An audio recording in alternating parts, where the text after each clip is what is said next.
4 1/2 കൂട്ടണം 3 1/6 കൂട്ടണം എക്സ് കൂട്ടണം 2 1/3 സമം 13 2/5 ആയാൽ എക്സിൻ്റെ വില കാണുക. ഇതൊരു സമവാക്യമാണ്. ഈ സമവാക്യം നമ്മൾ നിർദ്ധാരണം ചെയ്യണം.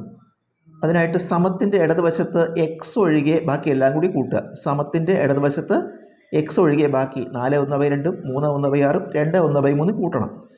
കൂട്ടുമ്പോൾ നമുക്ക് ഇതിലത്തെ പൂർണ്ണസംഖ്യകൾ മാത്രം കൂട്ടുക. അതായത് ഇവിടുത്തെ 4ഉം ഈ 3ഉം 2 കൂട്ടുക. 4 + 3 + 2 കൂട്ടണം. ഫ്രാക്ഷൻസ് ഒന്നിച്ച് കൂട്ടുക. എന്തൊക്കെയാണ്? 1/2 കൂട്ടണം 1/6 കൂട്ടണം 1/3 പിന്നെ പ്ലസ് എക്സും ഉണ്ട്. സമം വലതുവശം 13 2/5. സംഖ്യകൾ കൂട്ടുമ്പോൾ 4 3 7 2 9 പ്ലസ് നമുക്ക് 1/2 1/6 1/3 ഇത് കൂട്ടാൻ ഛേദങ്ങൾ തുല്യമാവണം. ഈ ഛേദങ്ങൾ തുല്യപ്പെടുത്താൻ വേണ്ടി നമുക്ക് 2നെ 6 ആക്കാൻ 3 കൊണ്ട് ഗുണിക്കണം. 2നെ 6 ആക്കാൻ 3 കൊണ്ട്. അപ്പോൾ 3 കൊണ്ട് അംശത്തെയും ഛേദത്തെയും ഗുണിച്ചു. 1 3 3 2 3 6 3/6 1/6 അതുപോലെ ഇട്ടു. അതുപോലെ ഈ 3 6 2 കൊണ്ട് ഗുണിക്കണം അംശത്തെയും ഛേദത്തെയും.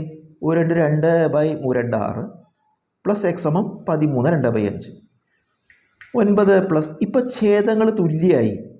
അപ്പോൾ അംശങ്ങൾ കൂട്ടുക. 3 3 4 2 6/6 ഈ 6 പൊതുഛേദമായിട്ട് എഴുതി.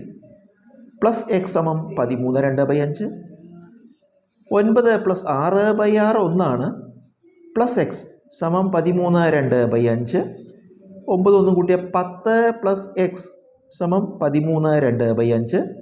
എക്സ് കാണാൻ ഈ കൂട്ടണം 10 അങ്ങോട്ട് എടുക്കുമ്പോൾ കുറയ്ക്കണം 10 എന്നാവും. എക്സ് സമം 13 2/5 കുറയ്ക്കണം 10. 13 2/5 എന്ന് 10 കുറച്ചാൽ 3 2/5. അതായത് ഈ സംഖ്യ എന്താ? 13 10 കുറച്ചാൽ മതി. എത്ര വരും? 3. ഈ ഫ്രാക്ഷൻ എൻ്റെ കൂടെ ഇടുക. ഉത്തരം 3 2/5.